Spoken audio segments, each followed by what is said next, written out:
Escuto em mim esse ronco triste e saudoso, o selo que a onda prega à rocha na tentativa secular de quebra. E, para constituir a fábula, a pedra cede ao tormento.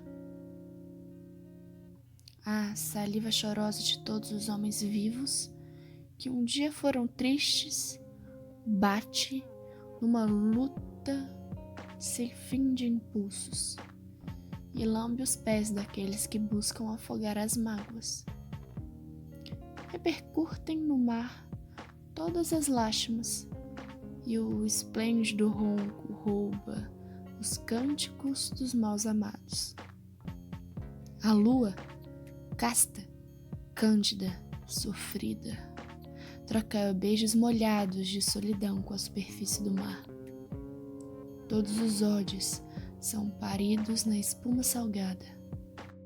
Todo homem que um dia foi líquido revoga os risos vazios.